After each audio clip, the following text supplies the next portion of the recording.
बच्चों, how are you? I hope you are all fine. Now we will discuss about the preparation of the arenes in this video. Okay? तो arenes की preparation या aromatic hydrocarbon की preparation हम कैसे करेंगे? तो firstly हम करते हैं from the ethyne. Okay, from ethyne. अब आपने ये रिएक्शन पढ़ी हुई है, अगर आपको याद हो तो एल्काइंस पढ़ाया था, उसके अंदर आपकी केमिकल रिएक्शन थी, उसी के अंदर मैंने पढ़ाया था. तो बच्चों, जो ये इथाइन से हम बनाएंगे क्या, एरोमेटिक हाइड्रोकार्बन, उस रिएक्शन को आप क्या बोलोगे, पॉलीमराइजेशन. ठीक है, यानी कि आपको क्या करना है, पॉलीमराइजेशन करना है.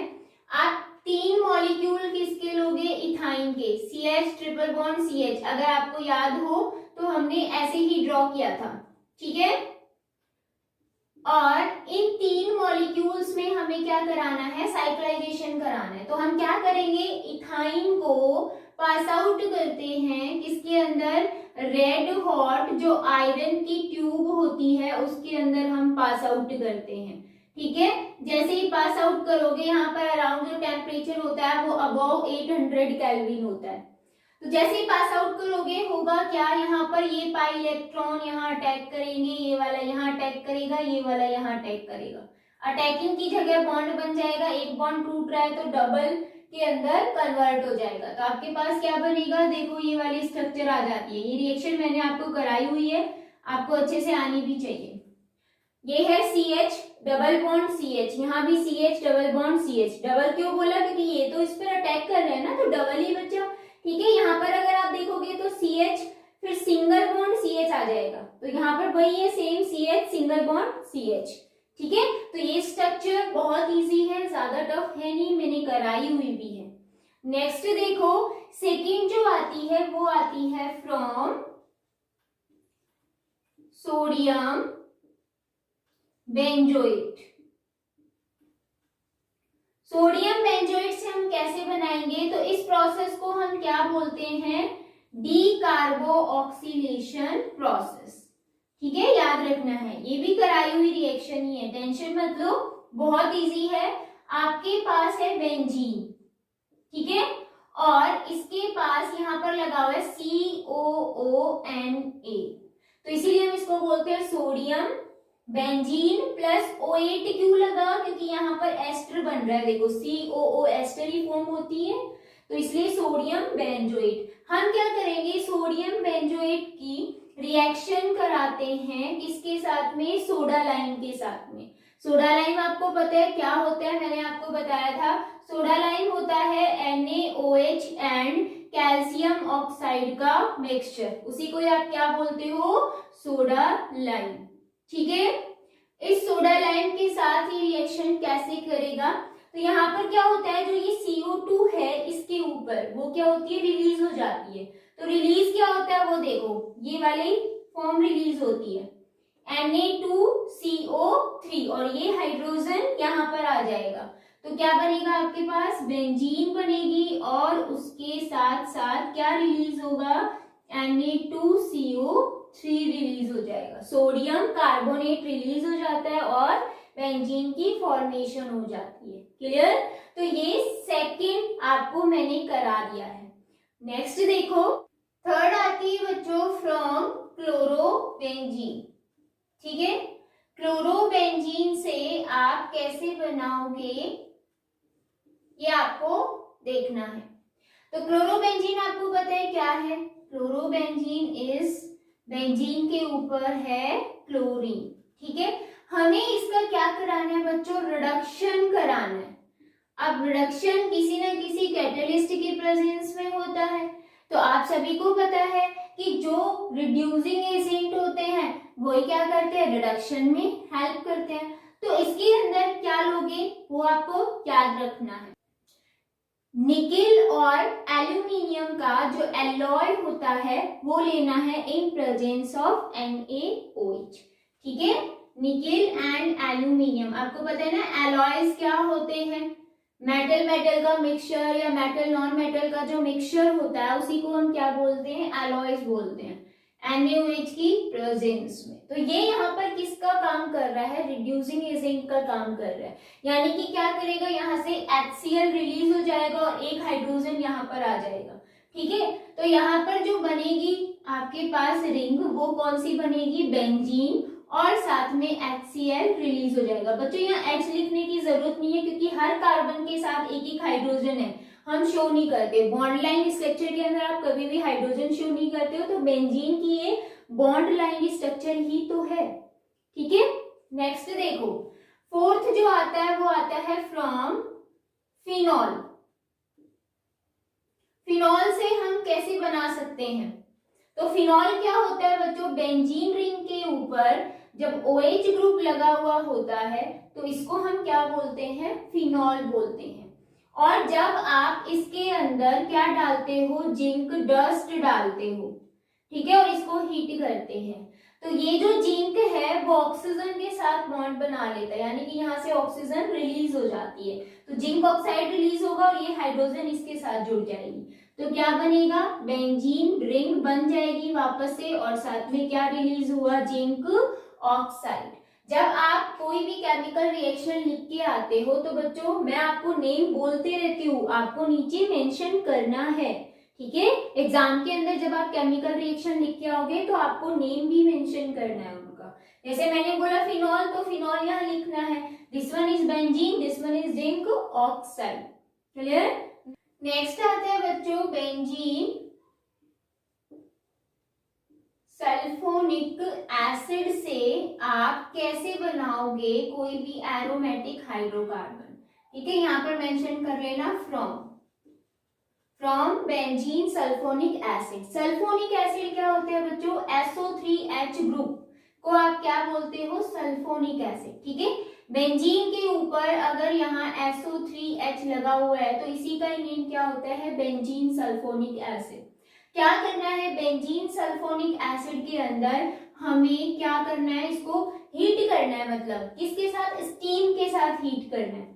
ठीक है, हाईली आपके पास स्ट्रॉन्गली फॉर्म के अंदर स्टीम होनी चाहिए, ज्यादा अमाउंट में। कहते हैं ना, एक तो पानी हल्का सा उबलता है तो जो स्टीम निकलती है तो वो इतनी हाईली एक्सोथर्मिक प्रोसेस शो नहीं करेगा, या फिर इससे आपके हाथों को कोई नुकसान नहीं होगा। लेकिन जब बहुत ही ज्यादा पानी हम उबाल देते हैं, बॉईल कर देते हैं अच्छे से, तो उसकी जो स्टीम होती है वो आपके हाथ को भी जला देती है, तो वही आपको स्टीम लेनी है। ठीक है, उसके साथ आपको क्या करना है, सल्फोनिक एसिड को हीट करना है अबव 400 डिग्री केल्विन टेम्परेचर पर। ठीक है, 400 केल्विन टेम्परेचर से ज्यादा होना चाहिए और उस पर आपको हीट करना है।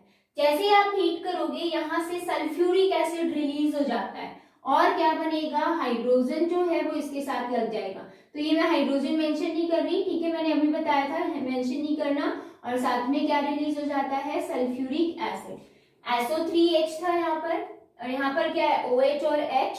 OH इसके साथ लग जाएगा, H इसके साथ लग जाएगा, तो क्या बनेगा यहाँ पर, benzene aromatic hydrocarbon. Clear. Next देखो जो सिक्स्थ आता है वो आता है from benzene diazonium salt. Diazonium salt, salt मतलब मैंने क्लोरीन ले लिया, ब्रोमीन ले लिया, ठीक है, पॉजिटिव और नेगेटिव फॉर्म को ही सॉल्ट बोलते हैं। तो डाइएजो ग्रुप पॉजिटिव फॉर्म में होता है और नेगेटिव फॉर्म में सपोज मैंने यहाँ पर लिख दिया क्लोराइड, आप ब्रोमाइड भी लिख सकते हो। ठीक है, बेंजीन डाइएजोनियम क्लोराइड से आपको क्या करना है, बनाना है क्या, एरोमेटिक हाइड्रोकार्बन। तो पहले इसकी स्ट्रक्चर पता होनी चाहिए। तो देखो बच्चों, बेंजीन के ऊपर क्या लगी होती है, N2 लगी होती है जिस पर पॉजिटिव चार्ज होता है, और Cl पर क्या होता है, नेगेटिव चार्ज। अगर Br होता है यहाँ पर तो Br नेगेटिव, इसी को आप सॉल्ट बोलते हो जिसमें positive negative charge combined form में होते हैं। ठीक है, तो यहाँ पर आप क्या करते हो, इसके अंदर हाइपोफॉस्फोरस एसिड डालते हैं। हाइपोफॉस्फोरस एसिड क्या होता है, H3PO2, इसको आप क्या बोलते हो, हाइपोफॉस्फोरस एसिड। ठीक है, हाइपोफॉस्फोरस एसिड है और ये क्या है हमारा, बेंजीन डाइएजोनियम क्लोराइड। डाइएजो ग्रुप होता है N2 जिस फॉर्म में, N double bond N form में होती है, सॉरी ट्रिपल बॉन्ड के अंदर, उसको आप बोलते हो। ठीक है, तो यहाँ पर हम क्या करते हैं, हाइपोफॉस्फोरस एसिड डालते हैं in presence of copper positive ion. तो इस केस में क्या होता है, N2 रिलीज हो जाता है, ठीक है, और यहाँ से HCl रिलीज हो जाएगा, और यहाँ क्या बचा OH, जिसमें से एक ऑक्सीजन इसके पास चला जाएगा और एक हाइड्रोजन यहाँ पर आ जाता है। तो क्या बनता है, बेंजीन बनती है, ठीक है। और साथ में क्या बनेगा, देखो H3PO2 किस में चेंज हो जाता है, H3PO3 के अंदर। साथ में क्या रिलीज हो जाएगी, N2, और साथ में क्या रिलीज हो जाएगा, HCl, ठीक है। ये Cl, H यहाँ से HCl रिलीज, ऑक्सीजन यहाँ पर आ गया H3PO3, और एक हाइड्रोजन था वो यहाँ पर चला गया, तो बेंजीन बन गई ना, इसकी तो वैलेंसी सेटिस्फाइड हो गई हाइड्रोजन से, क्लियर है, और N2 गैस रिलीज हो जाती है। तो ये जो रिएक्शन है वो आपको माइंड में रखनी है, क्योंकि ये इंपॉर्टेंट है, 12th में भी बहुत काम आती है, कॉम्पिटिटिव एग्जाम में भी यहाँ पर H3 दे दिया जाता है, बेंजीन डायज़ोनियम को कन्वर्ट करना है बेंजीन के अंदर। तो आप कैसे करोगे, सिंपल सा है, हाइपोफॉस्फोरस एसिड डाल दो, वो किस में कन्वर्ट हो जाएगी, बेंजीन में, in presence of copper positive ion, clear है। नेक्स्ट देखो, नेक्स्ट है बच्चों फ्रॉम ग्रिग्नार्ड रिएजेंट।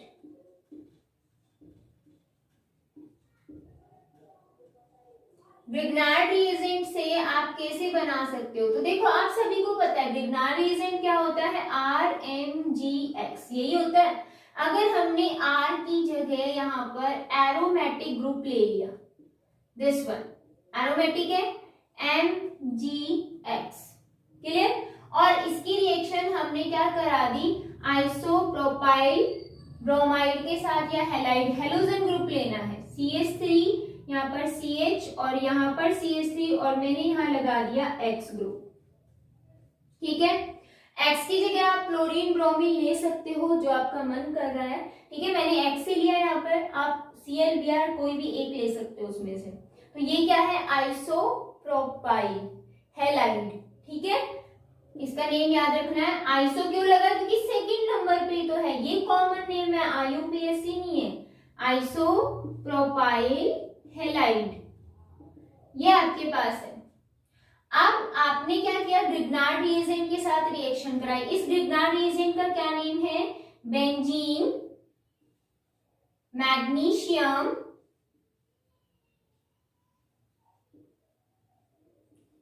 हैलाइड, ठीक है। मतलब क्लोरीन होता तो क्लोराइड लिख देते, ब्रोमीन होता तो ब्रोमाइड लिख देते। यहाँ पर क्या करना है, ड्राई ईथर की प्रेजेंस में रिएक्शन करानी है। मैंने आपको पहले भी बताया हुआ है कि जब भी आप ग्रिग्नार्ड रिएजेंट लेते हो तो वहां पर प्रेजेंस किसकी होनी चाहिए, ड्राई ईथर की। अगर आपने ड्राई फॉर्म नहीं ली तो बच्चों ये मॉइस्ट यानी कि वाटर के साथ ही रिएक्ट कर लेता है, तो जो आप रिएक्टेंट और लेते हो उसके साथ वो रिएक्शन शो नहीं करेगा, ठीक है। तो यहाँ से क्या रिलीज हो जाता है, ये Mgx और ये वाला X क्या रिलीज हो गया, Mgx2। तो इस कार्बन की वैलेंसी फ्री हुई, यहाँ पर इस कार्बन की वैलेंसी फ्री हुई, इन दोनों को आपस में जोड़ दो तो आपके पास जो निकल के आता है वो क्या आता है, देखो CH। अब इस CH के साथ में दो मिथाइल ग्रुप है तो दोनों को लगा दो, CH3, यहाँ भी CH3। तो ये जो होता है बेंजीन आइसोप्रोपाइल जो है आपके पास, इसका एक कॉमन नेम और होता है जिसको हम बोलते हैं क्यूमीन, ठीक है, माइंड में रखना है। और साथ में क्या रिलीज हो जाएगा, Mgx2, ठीक है। तो ये थी फ्रॉम द ग्रिग्नार्ड रिएजेंट। अब जो नेक्स्ट रिएक्शन आती है वो क्या है, वो नेमिंग रिएक्शन है, और वो भी आपको माइंड में रखनी है क्योंकि वो आपके 12th में भी आएगी। ये भी इंपॉर्टेंट है, जितनी भी मैं रिएक्शंस करा रही हूँ वो आपके 12th में भी आएगी बच्चों, ठीक है। तो ये आपको अच्छे से कवर करनी है। नेक्स्ट जो केमिकल रिएक्शन प्रिपरेशन आती है वो आती है वुर्ज रिएक्शन। वुर्ज रिएक्शन, ये एक साइंटिस्ट थे वुर्ज, जिन्होंने बताया था। इन्होंने क्या किया, एल्काइल हैलाइड और एराइल जो हैलाइड है उसको क्या कर दिया, मिक्स कर दिया। अब आप ये कहोगे एल्काइल हैलाइड क्या है, एराइल हैलाइड क्या है, तो देखो RX जो होता है उसमें अगर आप R ग्रुप क्या लेते हो, CH3 लेते हो, C2H5 लेते हो, तो इसका मतलब वो क्या है, एल्काइल ग्रुप है, क्लियर। और अगर R आप क्या लेते हो, C6H5, C6H5 का मतलब क्या है, बेंजीन रिंग है और यहाँ पर हाइड्रोजन नहीं है, एक कम है, ठीक है। तो यहाँ पर जो ये रिंग है ना, ये C6H5 है, तो इसको आप क्या बोलते हो, एराइल बोलते हो। तो क्या किया वुड्स साइंटिस्ट ने, एल्काइल हैलाइड और जो एराइल हैलाइड था उसको क्या कर दिया, मिक्स कर दिया, और उसकी रिएक्शन किसके साथ करा दी, सोडियम के साथ में रिएक्शन करा दी। ये आपको ध्यान में रखना है, ठीक है। सोडियम के साथ जब ये रिएक्शन करेंगे तो क्या रिलीज होगा वो भी देखना है। तो देखो मैंने एक लिया, आपके पास ये है एराइल हैलाइड, सपोज मैंने ले लिया Cl, जिसको आप क्या बोलोगे, एराइल हैलाइड का मतलब क्या है, फिनाइल क्लोराइड, ये इसका कॉमन नेम है। IUPAC नेम क्या होगा, क्लोरोबेंजीन, ठीक है। This one is the chlorobenzene. अब इसकी रिएक्शन सोडियम के साथ करानी है, ठीक है, और साथ में क्या लेना है, ये तो एराइल हैलाइड था, एक हमें एल्काइल हैलाइड लेना है, जिसको मैं लिख दूं Cl CH2 CH3। तो यहां से बच्चों देखो क्या रिलीज हो जाता है, NaCl रिलीज हो जाता है, और इस ग्रुप को इसके साथ जोड़ दो तो आपके पास जो बनेगा वो क्या बनेगा, एरोमेटिक कंपाउंड ही तो बनेगा। जो बेंजीन है वो तो एरोमेटिक है ही, बेंजीन के ऊपर कोई भी ग्रुप लगा हुआ है तो भी वो क्या है, एरोमेटिक ही तो है, यानी कि बेंजीन का डेरिवेटिव हो गया, ठीक है, हम ये कह सकते हैं। तो यहाँ पर एरोमेटिक हाइड्रोकार्बन जो है आपके पास, वो बेंजीन भी होती है और ये वाले ग्रुप्स भी होते हैं, बेंजीन के ऊपर कोई भी अदर ग्रुप, ठीक है। तो देखो यहाँ पर जब आप रिएक्शन कराते हो तो क्या रिलीज होगा, 2NaCl रिलीज हो जाएगा, और साथ में क्या बन जाएगा, बेंजीन के साथ में CH2CH3, ठीक है। अब ये तो बेंजीन है, ये सब्स्टिट्यूटेड ग्रुप है, तो ये कौन सा ग्रुप है, 2 कार्बन है, ईथ, और सब्स्टिट्यूटेड के लिए आई लगाते, वाई और एल लगाते, तो हम उसको क्या बोलेंगे, इथाइल बेंजीन, ये इसका नेम हो जाएगा, ठीक है। अच्छे से समझ में आया, नॉमेनक्लेचर भी साथ साथ करते हुए चलना है आपको। और एक चीज और साथ में याद रखनी है कि जब भी ये रिएक्शन होती है, वुड्स रिएक्शन, इसमें भी प्रेजेंस किसकी होगी, ड्राई ईथर की, ठीक है। तो यहाँ पर आप क्या मेंशन करोगे, ड्राई ईथर, याद रखना, मैं यहाँ पर मेंशन कर देती हूँ वरना भूल जाओगे, ड्राई ईथर, ठीक है। और इसका नेम लिख लेना, क्या है, इथाइल बेंजीन, मैं बोल रही हूँ आपको लिखना है। तो ये रिएक्शंस हो गई है कंप्लीट। नेक्स्ट रिएक्शन देखो, नेक्स्ट बच्चों and last, Friedel craft reaction, ठीक है। फ्रीडल क्राफ्ट रिएक्शन जो होती है वो 2 टाइप की होती है, कौन कौन सी होती है, first one is the alkylation and second one is the acylation. दोनों से ही क्या बनते हैं, बेंजीन या एरोमेटिक रिंग की फॉर्मेशन हो जाती है, बेंजीन के डेरिवेटिव्स की फॉर्मेशन होती है, ठीक है। तो ये जो रिएक्शंस आएंगी आपके, ये प्रिपरेशन के अंदर भी यूज में ले सकते हो और केमिकल रिएक्शन के लिए भी यूज में ले सकते हो। कौन सी, जो वुड्स रिएक्शन थी, ग्रिग्नार्ड रिएजेंट वाली थी, और फ्रीडल क्राफ्ट थी, ठीक है। तो जब केमिकल रिएक्शन कराऊंगी तब मैं इनकी मैकेनिज्म भी कराऊंगी, क्योंकि ये इंपॉर्टेंट है, मैं बार बार बोल रही हूँ, 12th में काम आने वाली है, क्लियर।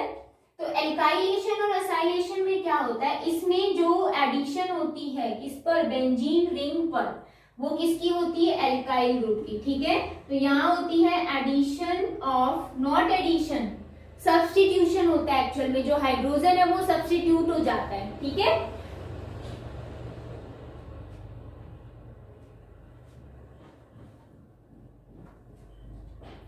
सब्स्टिट्यूशन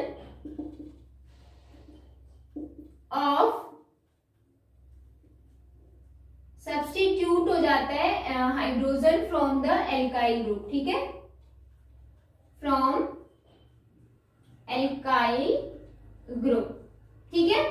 और इसके अंदर जो सब्स्टिट्यूट होता है हाइड्रोजन, वो किससे होगा, असाइल ग्रुप से होगा। अब आपको ये पता होना चाहिए एल्काइल ग्रुप क्या होता है और असाइल ग्रुप क्या होता है, ठीक है। एल्काइल ग्रुप जो होता है बच्चों, वो होता है जैसे CH3 ग्रुप है, C2H5 है, ठीक है, this one is the alkyl. Acyl group क्या होता है, यहाँ पर होता है C डबल बॉन्ड OCH3, इस ग्रुप को आप क्या बोलते हो, असाइल ग्रुप, ठीक है। तो एल्काइलेशन हो चाहे एसाइलेशन हो, प्रोसेस सेम ही होती है, मैकेनिज्म सेम होती है, वो मैकेनिज्म मैं आपको केमिकल रिएक्शन के अंदर कराने वाली हूँ। तो ये जो रिएक्शन है वो है क्या एक्चुअल में, बेंजीन के साथ अगर हम किसकी रिएक्शन कराते हैं, CH3Cl की, ठीक है, यानी कि एल्काइल हैलाइड, या फिर आप यहाँ पर एल्काइल हैलाइड का नाम बोल सकते हो मिथाइल क्लोराइड या क्लोरोमीथेन। मैंने दोनों नाम बता दिया, IUPAC से भी और कॉमन दोनों, ठीक है। ये होता है बच्चों एनहाइड्रस AlCl3 की प्रेजेंस में होता है, क्लियर। तो क्या होता है यहाँ पर जो हाइड्रोजन है वो सब्स्टिट्यूट हो जाता है किससे, CH3 ग्रुप से। तो हाइड्रोजन जब यहाँ से रिलीज होगा तो ये Cl कंबाइंड हो जाएगा, उसके साथ HCl बना लेगा। तो आपके पास क्या बनेगा, यहाँ पर बेंजीन रिंग के ऊपर क्या लग जाएगा, CH3, जिसको हम क्या बोलते हैं, टोलुइन, ठीक है। एंड साथ में क्या रिलीज हो जाएगा, HCl, क्लियर। अगर हम यही रिएक्शन किसके साथ करा रहे हैं, आपके पास है CH3C double bond OCl, acyl chloride इसका नेम है, ठीक है। एसाइल क्लोराइड की रिएक्शन हम करा रहे हैं एनहाइड्रस AlCl3 की प्रेजेंस में बेंजीन के साथ में। तो ये COCH3 ग्रुप पूरा यहाँ पर जुड़ जाएगा और HCl रिमूव हो जाएगा। तो क्या बनेगा, ये देखो आपके पास जो कंपाउंड निकल के आता है वो आता है COCH3 प्लस HCl। अब इसका आपको नॉमेनक्लेचर करना है। आपको पता है ये क्या है, असाइल ग्रुप है और ये बेंजीन है, तो कॉमन नेम भी बता सकते हो और IUPAC भी बता सकते हो, ये आपको खुद राइट करना है और कमेंट बॉक्स में इसका नॉमेनक्लेचर भी बताना है। तो बच्चों ये जो फर्स्ट वाली रिएक्शन है वो कौन सी है, एल्काइलेशन, और जो सेकंड वाली रिएक्शन है वो कौन सी है, असाइलेशन, क्योंकि इसमें असाइल ग्रुप की एडिशन हो रही है, एडिशन नहीं हो रहा, सब्स्टिट्यूशन ही हो रहा है, एक्चुअल में हाइड्रोजन सब्स्टिट्यूट हो रहा है, ठीक है, ये ध्यान रखना है। तो ये थी फ्रीडल क्राफ्ट रिएक्शन, इंपॉर्टेंट भी है। अब बच्चों हम डिस्कस करने वाले हैं physical properties of arenes. Physical properties कौन कौन सी होती है, हम सबसे पहले क्या डिस्कस करते हैं, फिजिकल स्टेट, फिर उसके बाद कलर है, स्मेल है, सॉल्युबिलिटी है, मेल्टिंग पॉइंट, बॉइलिंग पॉइंट है, डेंसिटी है, ये सारे टॉपिक्स क्या होते हैं, फिजिकल प्रॉपर्टीज को ही तो एक्सप्लेन करते हैं, ठीक है। तो फर्स्ट जो आता है बच्चों वो आता है फिजिकल स्टेट। तो फिजिकल स्टेट की अगर हम बात करें तो आप सभी को ये पता है कि एरोमेटिक, अभी हमने प्रिपरेशन देखी, तो हम क्या कर रहे थे, किसकी प्रिपरेशन कर रहे थे, 6 मेंबर्ड रिंग की, दैट मींस बेंजीन की, या फिर बेंजीन के ऊपर कोई भी सब्स्टिट्यूटेड ग्रुप है उनकी प्रिपरेशन कर रहे थे, ठीक है। तो इसका मतलब आपके पास जो हायर स्टेबिलिटी है वो किसकी होती है, बेंजीन की होती है, वो मैंने आपको एक्सप्लेन कर दी थी, due to the higher resonance, ठीक है। तो यहाँ पर फिजिकल स्टेट की जब हम बात करेंगे तो बेंजीन से ही लेके चलेंगे, इसका मतलब कार्बन कहाँ से शुरू होते हैं, 6 कार्बन से शुरू होते हैं, बेंजीन में 6 कार्बन ही है, ठीक है। तो 6 नंबर कार्बन से लेके और 6 8 तक, मतलब कार्बन मैक्सिमम कितने, 8, तब तो वो किस फॉर्म में होंगे, लिक्विड फॉर्म के अंदर होंगे, ठीक है। और इनसे जो हायर होते हैं वो किस में होंगे, सॉलिड फॉर्म के अंदर, वेरी सिंपल। अब बात आती है सेकेंड इनके कलर की। तो ये क्या होते हैं, बहुत ही सिंपल, सारे के सारे क्या होते हैं, कलर लेस होते हैं। अब थर्ड आती है इनकी स्मेल की या फिर ऑर्डर की। तो इनका ऑर्डर कैसा होता है, स्मेल कैसी होती है, तो जनरली ये क्या होते हैं, ऑर्डर लेस होते हैं, बट कुछ कुछ की कैरेक्टरिस्टिक स्मेल प्रेजेंट होती है। तो हम ये कह नहीं सकते प्रॉपरली कि ये ऑर्डर लेस ही है, ये चीज ध्यान रख लेना, ठीक है।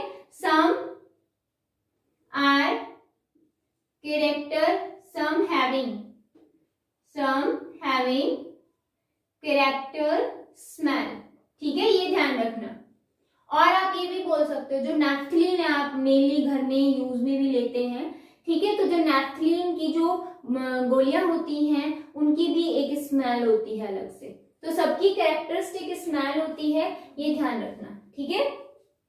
कैरेक्टरिस्टिक लिख लेना यहाँ पर, कैरेक्टरिस्टिक स्मेल।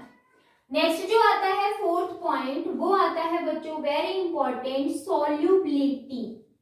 तो जितने भी हाइड्रोकार्बन्स हमने पढ़े इससे पहले, एल्कीन, एल्केन, एल्कीन्स, एल्काइंस, वो सारे के सारे क्या थे, इनसॉल्युबल इन वाटर, यही कह रहे थे। तो ये भी इनसॉल्युबल ही होते हैं, क्यों होते हैं, क्योंकि देखो अगर हम बेंजीन की बात करें तो बेंजीन में 6 के 6 हाइड्रोजन जो है वो कैसे हैं, इक्विवेलेंट नेचर क्या है, मतलब उनका नेचर क्या है, सेम है, सभी एक ही प्लेन के अंदर लाई कर रहे हैं, ठीक है। इसीलिए ये वाटर के अंदर क्या होगा, इनसॉल्युबल होगा, but soluble in organic solvent, ठीक है, ये याद रखना है, ऑर्गेनिक सॉल्वेंट। नेक्स्ट बच्चों देखो, अगर हम बात करें fifth, melting point and boiling point की, तो ये पॉइंट समझने वाला है, अच्छे से देखना। अब इसमें एक कॉमन पॉइंट क्या है, देखो कॉमन नहीं बोल सकते, बॉइलिंग पॉइंट जो होता है वो किस पर डिपेंड करता है, वो डिपेंड करता है van der Waals force of attraction पे, ठीक है। फर्स्ट पॉइंट ये आपको ध्यान रखना है, तो मैं यहाँ पर मेंशन कर रही हूँ, boiling point depend upon van der Waals force of attraction. तो एक चीज क्लियर हुई होगी, वो क्या, कि जहां पर फोर्स ऑफ अट्रैक्शन ज्यादा होगा बॉइलिंग पॉइंट भी वहां ज्यादा होगा, तो डिपेंड अपॉन के साथ साथ प्रोपोर्शनल भी लिख लेना, ठीक है, ये ध्यान रख लेना।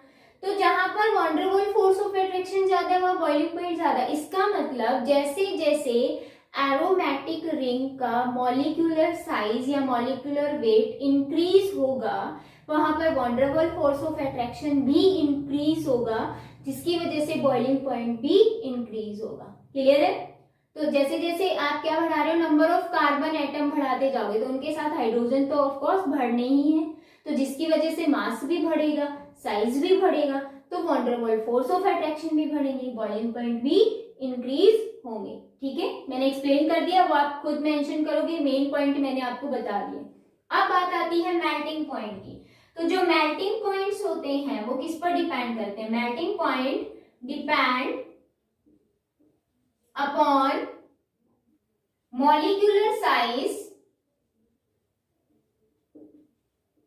And symmetry,